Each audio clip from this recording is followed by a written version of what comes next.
Hello students, कैसे हैं आप सब लोग। उम्मीद करती हूँ सब अच्छे होंगे और स्वस्थ होंगे। मैं Meena Rana ICT virtual class में आपका स्वागत करती हूँ।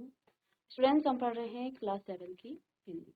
हिंदी में हम बाल महाभारत कथा पढ़ रहे थे और इसमें हमने देखा किस तरह से कौरवों और पांडवों के बीच जो है द्वेष भावना उत्पन्न। पांडवों ने जो है वनवास काटा, लेकिन कौरव अभी भी नहीं माना। दुर्योधन ने जो है उनके लिए फिर से षड्यंत्र रचा। इस पर जो है उन दोनों में जो है अब युद्ध की तैयारी चल रही है, लेकिन युद्ध से पहले श्री कृष्ण जो है शांति दूत बन करके हस्तिनापुर जाते हैं। तो आज हम इसी को पढ़ेंगे, शांति दूत श्री कृष्ण को। ठीक है, तो देखिए यहाँ पर जब शांति की बातचीत करने के उद्देश्य से श्री कृष्ण हस्तिनापुर गए, अब जो है ये बात हुई कि एक बार जो है उनसे बात की जाए, शांति का जो है प्रस्ताव रखा जाए। श्री कृष्ण जो है स्वयं शांति दूत बनकर वहां गए। उनके साथ जो है सात्विकी भी गए थे। रास्ते में कुछ स्थल नामक स्थान में वह एक रात विश्राम करने के लिए ठहरे।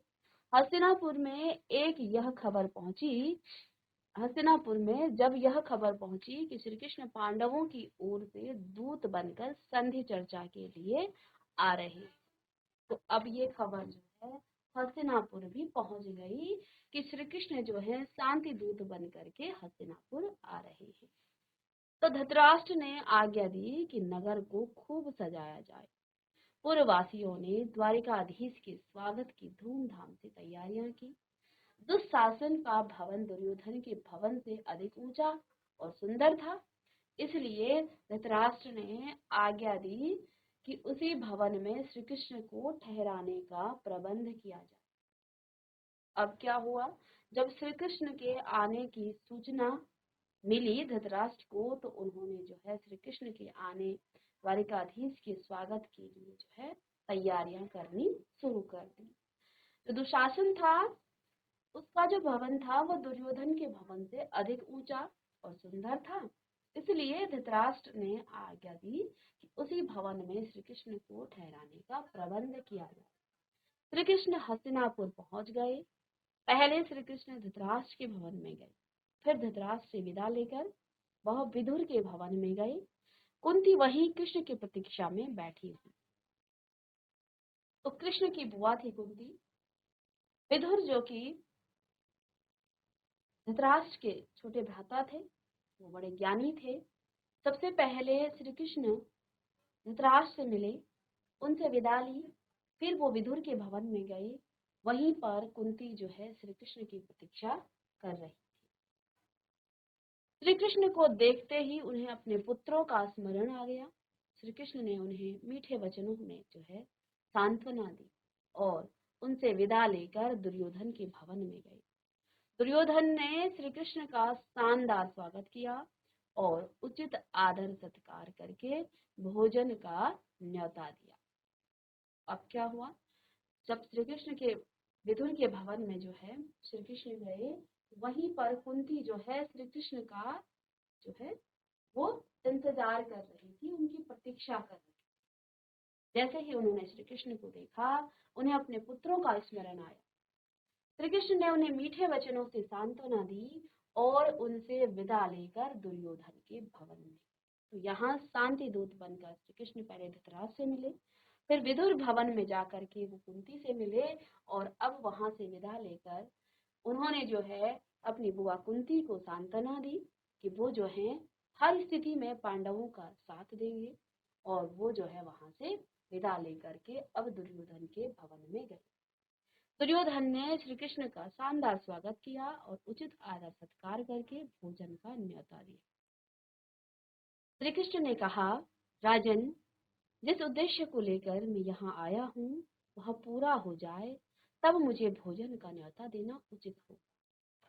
तो जब दुर्योधन ने जो है श्री कृष्ण को भोजन का न्योता दिया, तो उन्होंने क्या कहा कि मैं जिस उद्देश्य से यहाँ आया हूँ, यदि वो उद्देश्य मेरा पूरा हो जाए तो मैं जो हूँ भोजन करूंगा, तो मुझे जो है उचित, तो ये न्योता आप भोजन का मुझे दे रहे हैं उसके बाद ही दें तो उचित होगा।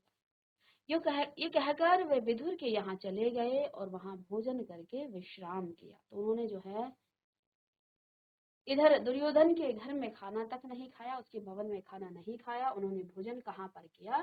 विदुर के यहाँ पर, और वहीं पर उन्होंने विश्राम किया। इसके बाद श्री कृष्ण और विदुर में आगे के कार्यक्रम के बारे में सलाह हुई। अब क्या हुआ?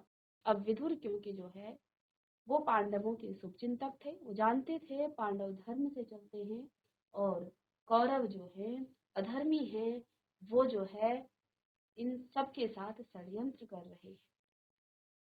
विदुर से जो है उन्होंने आगे के कार्यक्रम के बारे में सलाह ली, क्योंकि वो भी पांडवों के शुभचिंतक थे। विदुर ने कहा, उनकी सभा में आपका जाना भी उचित नहीं। दुर्योधन आदि के स्वभाव से जो भी परिचित थे, उनका भी यही कहना था कि वे लोग कोई न कोई कुचक्र रचकर श्री कृष्ण के प्राण तक को हानि पहुंचाने की चेष्टा करेंगे। तो वहां पर जो है जो दुर्योधन को जानते थे, वो उससे परिचित थे, उन सब ने जो है कृष्ण को ये जो है आश्वासन दिया कि आप जो है श्री कृष्ण दुर्योधन के भवन में ना जाएं, वो आपके प्राणों को जो है हानि पहुंचा सकता है, वो हानि पहुंचाने की वो चेष्टा करेगा, वो कोशिश जरूर करेगा। विदुर की बातें ध्यान से सुनने के बाद श्री कृष्ण बोले, मेरे प्राणों की चिंता आप न करें। तो पहले कृष्ण ने उनकी बातें सुनी और फिर क्या कहा, आप मेरे प्राणों की चिंता न करें। दूसरे दिन सवेरे दुर्योधन और शकुनी ने आकर श्री कृष्ण से कहा, महाराज, धृतराष्ट्र आपकी प्रतीक्षा कर रहे हैं। अब स्वयं जो है दूसरे दिन दुर्योधन और शकुनी जो है विदुर के महल में आए और उन्होंने कृष्ण से क्या कहा कि महाराज, धृतराष्ट्र आपकी प्रतीक्षा कर रहे हैं। इस पर विदुर को साथ लेकर कृष्ण धृतराष्ट्र के भवन में गए। वासुदेव के सभा में प्रविष्ट होते ही जैसे ही श्री कृष्ण वासुदेव जो है उस सभा में प्रविष्ट हुए, सभी सभासद उठ खड़े हुए। कृष्ण ने बड़ों का विधिवत नमस्कार किया और आसन पर बैठे राजदूत और संभ्रांत अतिथि का सा उनका जो है सत्कार किया। तो कृष्ण ने भी जो है उस सभा में जो बड़े थे उन सभी को जो है प्रणाम किया, उनको नमस्कार किया और आसन पर बैठे राजदूत एवं संभ्रांत अतिथि सा उनका जो है सत्कार किया गया। इसके बाद श्री कृष्ण उठे और पांडवों की मांग सभा के सामने रखी। फिर वह धृतराष्ट्र की ओर देखकर बोली, राजन, पांडव शांति प्रिय हैं, परंतु साथ ही यह भी समझ लीजिए कि वे युद्ध के लिए भी तैयार हैं। पांडव आपको पिता स्वरूप मानते हैं, ऐसा उपाय करें जिससे आप भाग्यशाली बने। तो कृष्ण ने जो है धृतराष्ट्र से जो है ये प्रस्ताव रखा कि पांडव जो है शांति चाहते हैं, लेकिन ऐसा नहीं है कि युद्ध के लिए भी तैयार है। यदि आप युद्ध चाहते हैं तो युद्ध के लिए भी तैयार हैं। पांडव आपको अपने पिता के स्वरूप में मानते हैं, ऐसा उपाय करें जिससे आप जो है भाग्यशाली बने। ये सुनकर धृतराष्ट्र ने कहा, सभासदों, मैं भी वही चाहता हूँ जो कृष्ण को प्रिय है। धृतराष्ट्र ने भी यही बात कही कि सभा में जितने भी लोग बैठे हैं उन सभी से जो है ये कहा कि मैं भी वही चाहता हूँ जो कृष्ण को प्रिय है, यानी कि जो कृष्ण कह रहे हैं वही मैं भी चाहता हूँ। इस पर श्री कृष्ण दुर्योधन से बोले, मैं इतना भी कहना चाहता हूँ कि पांडवों को आधा राज्य लौटा दो और उनके साथ संधि कर दो। इतना कहने के बाद श्री कृष्ण ने दुर्योधन से क्या बोला कि मैं इतना भी कहना चाहता हूँ कि पांडवों को वो आधा राज्य लौटा दो और उनके साथ संधि कर लो। यदि यह बात स्वीकृत हो गई तो स्वयं पांडव तुम्हें युवराज और धृतराष्ट्र को महाराज के रूप में जो है सहर्ष यानी कि अपने दिल से वो जो है स्वीकार कर लेंगे। तो इस प्रकार का प्रस्ताव रखा कि आप उन्हें आधा राज्य दे दें। यदि आप युद्ध करना चाहते हैं तो पांडव युद्ध करने के लिए भी तैयार हैं, लेकिन पहले वो शांति चाहते हैं, क्योंकि युद्ध से जो है हानि होती है, क्षति होती है, जन और धन दोनों की हानि होती है। इसलिए जो है धृतराष्ट्र से उन्होंने क्या कहा कि धृतराष्ट्र तो मान गए, लेकिन दुर्योधन से वो बोले कि आप जो है क्या करें, आप पांडवों को आधा राज्य दे दें, ठीक है, और अगर आप ऐसा करते हैं तो पांडव जो हैं तुम्हें युवराज और धृतराष्ट्र को महाराज के रूप में स्वीकार कर लेंगे। लेकिन कुबुद्धि देखिए, भीष्म और द्रोण ने भी दुर्योधन को बहुत समझाया। वहां पर भीष्म पितामह और द्रोण ने भी दुर्योधन को यही बात समझाई, फिर भी दुर्योधन ने अपना हठ नहीं छोड़ा। वह श्री कृष्ण का प्रस्ताव स्वीकार करने पर राजी न हुआ। धृतराष्ट्र ने दोबारा पुत्र से आग्रह किया। यहाँ पर जो है धृतराष्ट्र भी इस बात से सहमत थे कि वो आधा राज्य पांडवों को दे दे, लेकिन दुर्योधन ने अपनी हठ से जो है वो पीछे नहीं हटा। वह श्री कृष्ण का प्रस्ताव स्वीकार करने पर राजी न हुआ।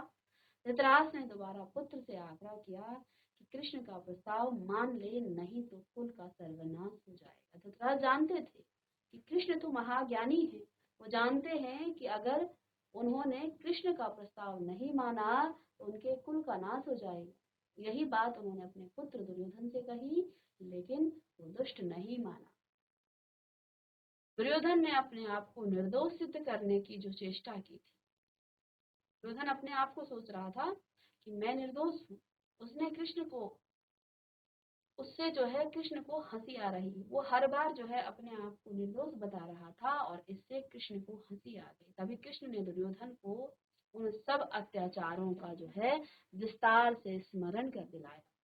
तो जब उसने अपने आप को निर्दोष बताया तो कृष्ण ने उन सभी अत्याचारों का विस्तार से उसे स्मरण भी कराया जो उसने पांडवों पर किए थे। भीष्म, द्रोण आदि प्रमुख वृद्धों ने भी कृष्ण के इस वक्तव्य का समर्थन किया और जितने भी वहां बड़े बुजुर्ग थे उन सब ने कृष्ण की बातों का जो है समर्थन किया कि हाँ, ये दुष्टता जो है, ये अत्याचार दुर्योधन ने पांडवों और कुंती और द्रौपदी के साथ किया है। सभी ने इस बात का समर्थन किया। ये देखकर दुशासन क्रुद्ध हो उठा और दुर्योधन से बोला, भाई मालूम होता है ये लोग आपको कैद करके कहीं पांडवों के हवाले न कर दें। तो दुशासन को क्रोध आ गया कि ये सभी यहाँ जितने भी बड़े हैं, द्रोण, भीष्म पितामह, ये जो वृद्ध हैं ये सभी जो है कृष्ण का ही समर्थन कर रहे हैं। तो उन्होंने क्या कहा, दुशासन ने क्या कहा, वो क्रोध में खड़ा हो उठा और उसने दुर्योधन से क्या कहा कि भाई मालूम होता है ये लोग आपको कैद करके कहीं पांडवों के हवाले न कर दें, इसलिए चलिए यहाँ से निकल चले।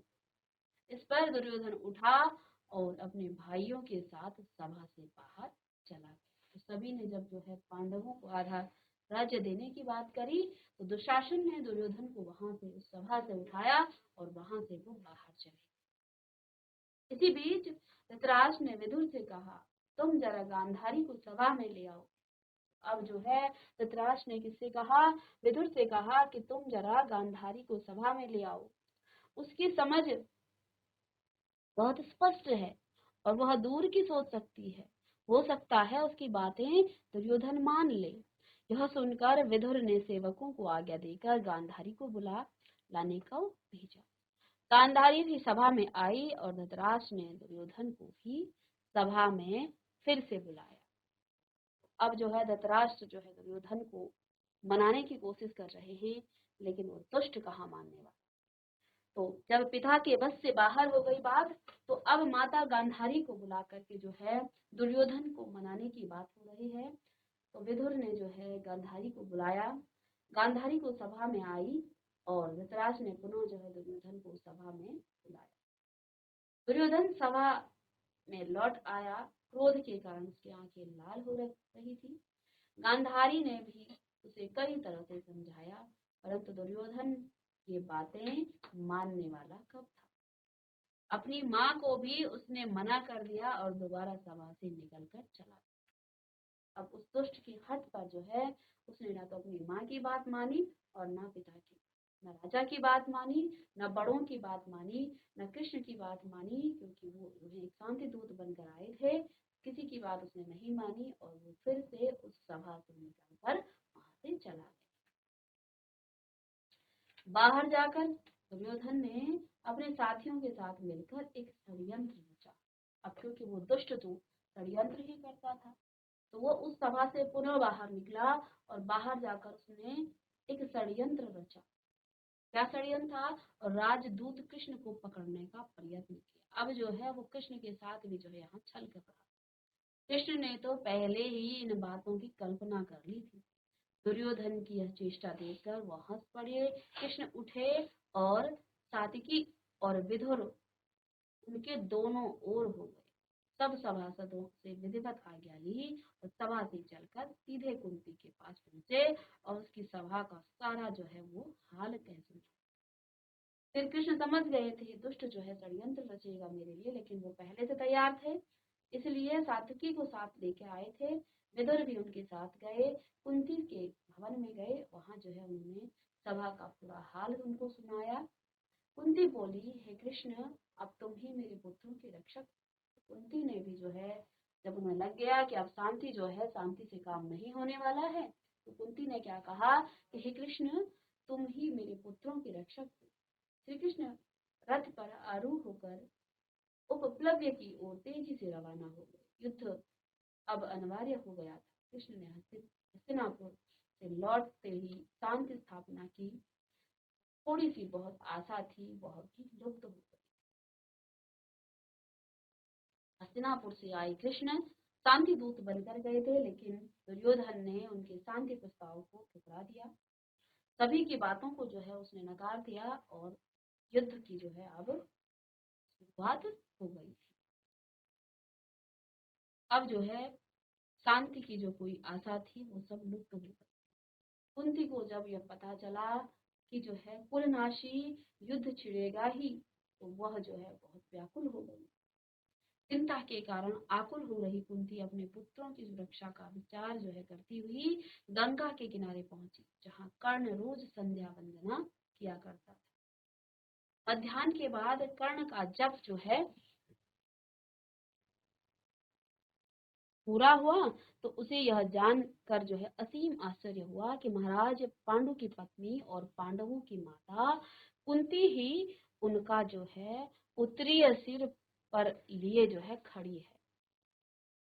कर्ण ने शिष्टतापूर्वक अभिवादन करके कहा, आज्ञा दीजिए, मैं आपकी क्या सेवा करूं। जब गंगा के किनारे कर्ण जो है उसकी जो है साधना पूरी हुई, तो वहां पर कुंती जो है खड़ी थी, तो उसने जो है शिष्टतापूर्वक अभिवादन किया, उनको प्रणाम किया और कहा, आज्ञा दीजिए, मैं आपकी क्या सेवा करूं। कुंती ने गदगद स्वर में कहा, कर्ण, यह न समझो कि तुम केवल सूत पुत्र ही हो। न तो राधा तुम्हारी माँ है, न अधिरथ तुम्हारे पिता है। तुमको जानना चाहिए, राजकुमारी प्रथा की कोख से तुम उत्पन्न हुए हो। तुम सूर्य के अंश हो। थोड़ा सुस्ताने के बाद वह फिर बोली, बेटा, दुर्योधन के पक्ष में होकर तुम अपने भाइयों से ही शत्रुता कर रहे हो। तो जैसा कि आप जानते हैं कि कर्ण जो है कुंती और भगवान सूर्य के अंश थे। कुंती को जो है ऋषि दुर्वासा ने जो है एक मंत्र साधना दी थी, एक मंत्र दिया था, और उस मंत्र का जाप करने से ही जिस भी देव का वो मंत्र जाप करेगी, उस देव द्वारा जो है उन्हें एक पुत्र की प्राप्ति हुई थी। इस प्रकार का वरदान उन्हें मिला था। एक दिन गंगा के किनारे कुंती ने उस मंत्र का जाप किया, सूर्य देव को प्रसन्न किया और सूर्य देव ने जो है उन्हें एक पुत्र रत्न दिया जिसका नाम कर्ण था।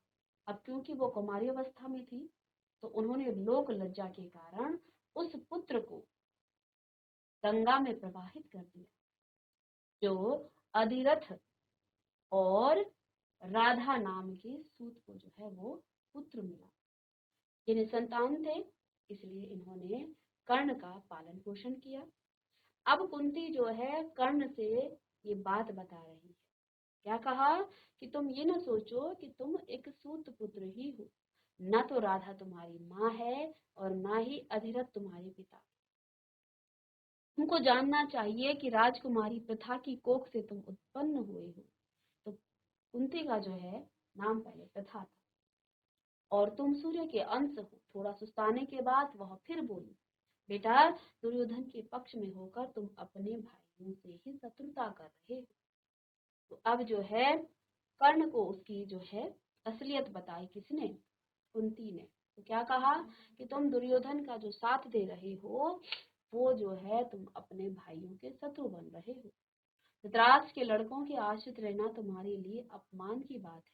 तुम अर्जुन के साथ मिल जाओ, वीरता से लड़ो और राज्य प्राप्त करो। वे भी तुम्हारे अधीन रहेंगे और तुम उनसे घिरे हुए प्रशासनमान हो जाओगे। तो यहाँ कुंती ने कर्ण से जो है ये प्रस्ताव रखा कि तुम दुर्योधन की तरफ से मत लड़ो, अपने ही भाइयों की तरफ से तुम लड़ो, और जब तुम्हें राज्य प्राप्त हो जाएगा, क्योंकि तुम ज्येष्ठ पुत्र हो इसलिए तुम्हें ही जो है राजा बनाया जाएगा और ये जो पांचों पांडव तुम्हारे अधीन रहेंगे। कर्ण माता कुंती का यह अनुरोध सुनकर बोला, माँ, यदि इस समय में दुर्योधन का साथ छोड़कर पांडवों की तरफ चला गया तो लोग मुझे ही कायर कहेंगे। अब जब युद्ध होना निश्चित हो गया है तो मैं उसको जो है मझधार में कैसे छोड़ जाऊं? यह तुम्हारी कैसी सलाह है? आज मेरा कर्तव्य यही है कि मैं पांडवों के विरुद्ध सारी शक्ति लगाकर लड़ूं। मैं तुमसे असत्य क्यों बोलूं? मुझे क्षमा कर दो, लेकिन हाँ, तुम्हारी भी बात एकदम व्यर्थ नहीं जाएगी, एकदम व्यर्थ नहीं जाएगी। अब मैं यह करूंगा कि अर्जुन को छोड़कर और किसी पांडव के प्राण नहीं लूंगा। या तो अर्जुन इस युद्ध में काम आएगा या मैं, दोनों में से एक होगी। तो यहाँ पर जो कुंती ने कहा था कि तुम मेरे 5 पांडवों को जो है छोड़ दो। तो कर्ण ने क्या कहा कि मैं अब उनकी तरफ से, पांडवों की तरफ से तो नहीं लड़ सकता, क्योंकि दुर्योधन ने उस समय मेरा साथ दिया जब सभी सभा में लोग जो है मेरा जो है मजाक बना रहे थे। उस समय दुर्योधन ने जो है उसे राज्य दे करके जो है सबका मुंह चुप कराया, उसको जो है सम्मान दिलाया, उसे राजपद दिया। मैं उसे मझधार में नहीं छोड़ पाऊंगा। इसलिए मैं वचन देता हूँ कि अर्जुन, या तो अर्जुन मरेगा या तो मैं मरूंगा, आपके 5 पांडव जो है जीवित रहेंगे। ठीक है, तो ये बात किसने कही? कर्ण ने कही। तो क्या कहा, या तो अर्जुन मरेगा या तो मैं मरूंगा, दोनों में से एक को मरना ही पड़ेगा। शेष चारों पांडव मुझे चाहे कितना भी तंग करे, मैं उनको नहीं मारूंगा। माँ, तुम्हारे तो 5 पुत्र हर हाल में रहेंगे। कर्ण ने जो है माता कुंती को वचन दे दिया कि मैं वचन देता हूँ कि मैं तुम्हारे 5 पुत्रों को जो है हर हाल में जीवित रखूंगा, या तो मैं मरूंगा या अर्जुन मरेगा। ठीक है, तो क्या कहा, तुम्हारे 5 पुत्र जो हैं हर हाल में रहेंगे, चाहे मैं मर जाऊं चाहे अर्जुन, हम दोनों में से एक बचेगा, बाकी 4 तो रहेंगे ही। तुम चिंता न करो। तो अपने बड़े पुत्र ये सारी बातें सुनकर माता कुंती का मन जो है विचलित हुआ, परंतु उन्होंने उसे अपने गले से लगा लिया और बोली, तुम्हारा कल्याण हो। कर्ण को इस प्रकार आशीर्वाद देकर कुंती अपने महल में चली गई। इस प्रकार से जो है माता कुंती को चिंता होने लग गई कि जिसकी सेना में पितामह भीष्म, द्रोण, ठीक है, ऐसे धनुर्धर योद्धा, कर्ण जैसे योद्धा हैं, अब पांडव उनसे क्या जीत पाए। इसलिए वो कर्ण पर के पास चली गई और कर्ण से उन्होंने जो है उसकी जो सच्चाई थी वो बता दी। आज कर्ण ने जो है माँ कुंती को ये वचन दे दिया कि उनके 5 पुत्र हर हाल में जीवित रहेंगे, या तो अर्जुन मरेगा या कर्ण मरेगा। ठीक है, तो ये था शांति दूत बनकर जब श्री कृष्ण गए थे किसके पास, दुर्योधन, और हस्तिनापुर गए थे, तो वहां पर दुर्योधन ने अपनी कुबुद्धि के कारण श्री कृष्ण का ये जो शांति प्रस्ताव था वो ठुकरा दिया। अपने बड़ों गुरुओं का, श्री कृष्ण का, अपने पिता और माता सबकी बातों को ठुकरा कर उसने मना कर दिया पांडवों को आधा राज्य देने की। दुशासन और कर्ण ने जो है इन सब में जो है दुर्योधन का साथ दिया था। अब नेक्स्ट यहाँ पर आ जाता है पांडवों और कौरवों के सेना। क्योंकि शांति का जो प्रस्ताव था वो लगभग वो ठुकरा दिया गया था। तो युद्ध जो है अब तय था। अब इस युद्ध में पांडवों और कौरवों के सेनापति कौन बने, ये हम आगे के टॉपिक में पढ़ेंगे। तो अभी तक हमने इन सब में 28 टॉपिक हम पढ़ चुके हैं बाल महाभारत का। श्री कृष्ण उपप्लव्य लौट आए और हस्तिनापुर की चर्चा का हाल पांडवों को सुनाया। श्री कृष्ण शांति दूत बन करके हस्तिनापुर गए थे, लेकिन वहां पर दुर्योधन ने उनके शांति प्रस्ताव को ठुकरा दिया। कृष्ण लौटे तो उन्होंने हस्तिनापुर की चर्चा की, पांडवों को सुनाया। युधिष्ठिर अपने भाइयों से बोले, भैया अब सेना सुसज्जित करो और व्यूह रचना सुचारू रूप से कर लो, क्योंकि अब युद्ध तो होना ही था। तो अब जो है युधिष्ठिर ने अपने भाइयों से क्या कहा कि सेना जो है अब सुसज्जित करो, अपनी सेना जो है तैयार करो और व्यूह रचना सुचारू रूप से कर लो।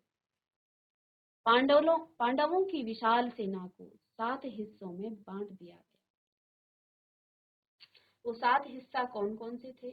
द्रौपद, विराट, धृष्टद्युम्न, शिखंडी, सातिकी और चकितान, भीमसेन आदि 7 महारथी इन 7 दलों के नायक बने।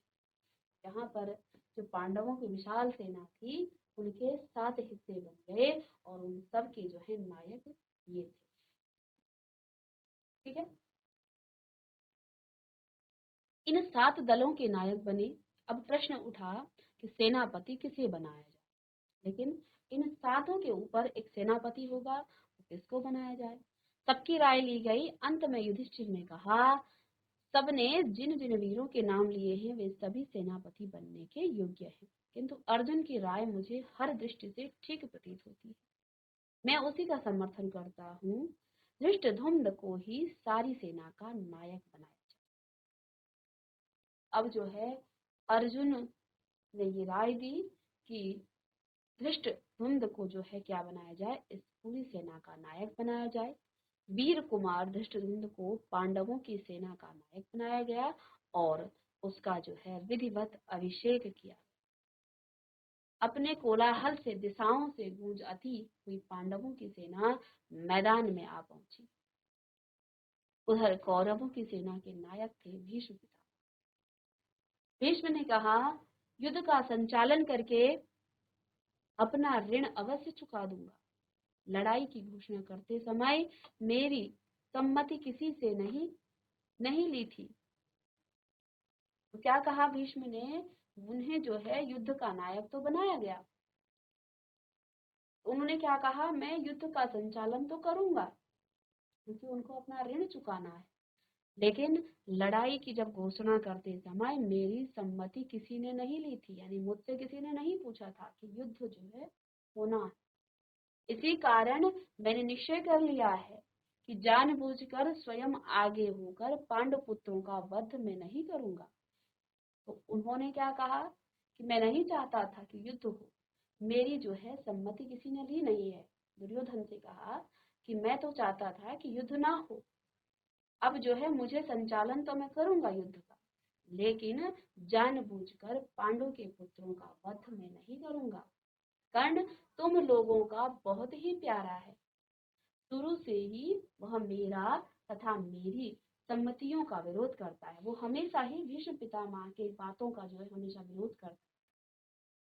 अतः अच्छा हो कि अगर वह सेनापति बन जाए, इससे जो है मुझे कोई आपत्ति नहीं होती। तो उन्होंने क्या कहा, उनको नायक बनाया गया, सेनापति बनाया गया, लेकिन उन्होंने क्या कहा, मैं अपना ऋण चुकाने के लिए सेनापति तो बन जाऊंगा, लेकिन जब युद्ध की घोषणा की गई मुझे किसी ने पूछा नहीं।